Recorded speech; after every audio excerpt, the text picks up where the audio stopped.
Welcome to RAIN, the Real Estate Investor Growth Network with your hostess, Jen Josie. Join like-minded real estate investors and accelerate your business towards greatness. You will hear step-by-step strategies for success, interviews with real estate rock stars, and we will dig deep into past projects where we bear it all, including the good, the bad, and some just plain ugly. So get excited. Here's the bestower of badassery herself, the real Jen Josie. Listener discretion is advised.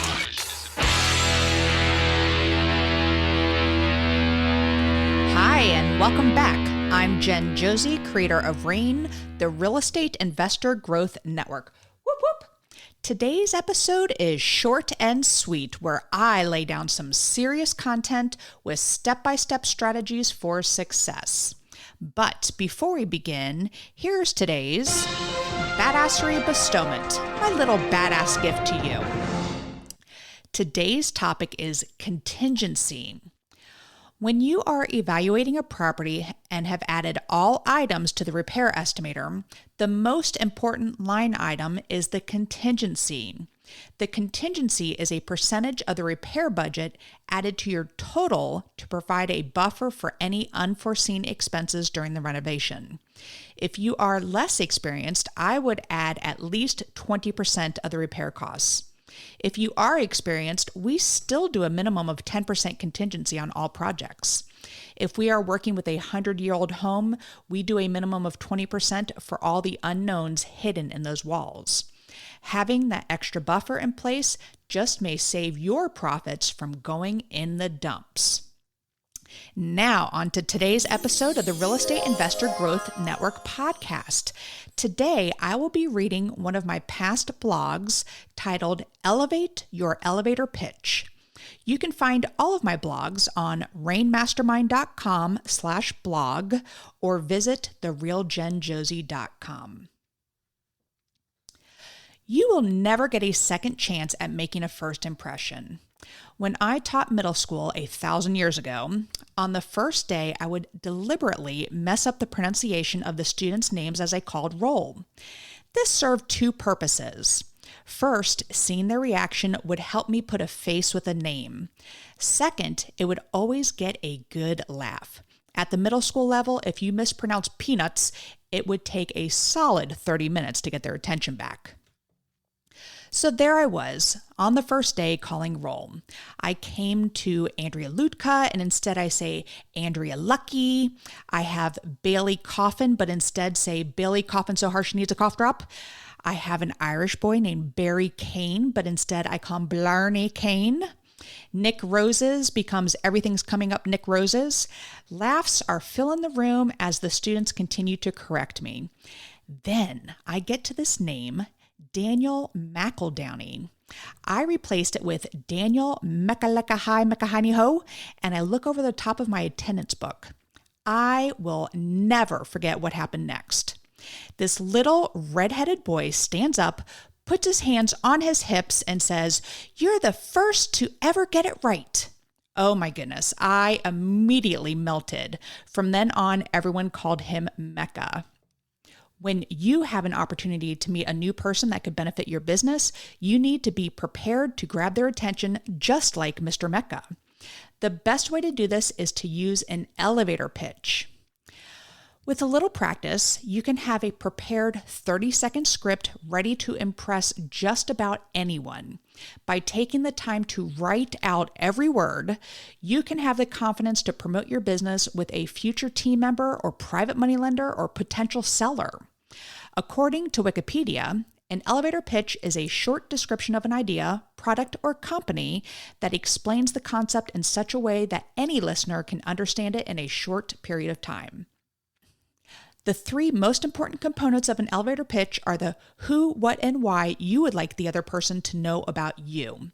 Let me break it down. Number 1, who you are. State your full name and the name of your company. If I'm networking at an event with, say, 100 other real estate investors, I will sometimes throw in a little extra just to help them remember my name, like, "Hi, I'm Jen Josie with Jolific Homes." That's Jen with one N. Or Jolific Homes rhymes with prolific. Number 2, what you do. Here, you want to be specific. You should also include where you do business. When we first started, I had a coach tell me to use residential redeveloper instead of house flipper. While a flipper can have a negative connotation depending on who you're talking to, most people won't even understand what a residential redeveloper is. Now, I simply say that we buy houses in need of repair, renovate them, and resell them. Number 3, why they should be interested. This is where you need to get their attention and position yourself as the expert. Depending on who you're speaking to, we have several options on how to frame this. If you're speaking to a realtor, you can say, we're always looking to add new realtors to our team. If you come across any listings that need a lot of work, bring them to us. We'll buy them, renovate them, and then have you list them on the back end. Do you like making double commissions? Great. Here's my business card. If you're speaking to a possible private money lender, we work with lenders by investing their money on projects where the interest earned is much higher than that less than 1% that same bucket of money is earning in their savings account. Are you interested in making double-digit returns on the money sitting in your savings account? If you're talking to a potential seller, you say, sellers love to work with us because we can save them thousands of dollars on commissions and closing costs by selling directly to us. They also love that we can close on their timeline if they need the money from their current home to put towards a new home. Do you need a quick close so you can buy that dream home? If you're speaking with a contractor, contractors love to work with us because we provide a large volume of steady work. All our properties are vacant, so you make your own hours and you don't have to deal with picky homeowners. Do you like getting paid immediately upon completion of a job? If you're speaking to a random person, I always like to throw out a goal of some sort. This year, we're looking to buy 20 more homes to rehab. Do you know anyone that's trying to sell their home or getting ready to list it? You do? Great. Do you have a business card so I can get in touch with you? I'd also like to send you a Starbucks gift card for the opportunity to work with your friend. So here is my elevator pitch. Hi, I'm Jen Josie with Jolific Homes. Jolific Homes is a real estate solutions company. We buy homes in need of repair throughout the triangle. We buy with cash, renovate them, and resell them. Sellers love to work with us because we buy their home as is and close on their timeline. Do you know anyone that is struggling to sell their home? You can write a great elevator pitch script, but if you don't deliver it with passion, you will be forgotten quicker than the time it took you to deliver your message. You want to pay attention to your body language too. Make sure you're making eye contact, standing tall, and of course, don't forget to smile. If you're a newbie, you must fake it till you make it. Your elevator pitch must evolve into an almost automatic introduction when meeting new folks. The best way to do this is to ask all your friends if you can practice your pitch on them. You will quickly start finding out that people will want to bring you business.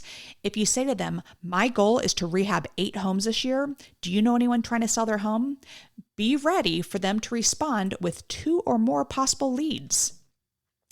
If you want to knock it out of the park, have a credibility packet ready to share with them when you follow up. A credibility packet does just that. It shows credibility.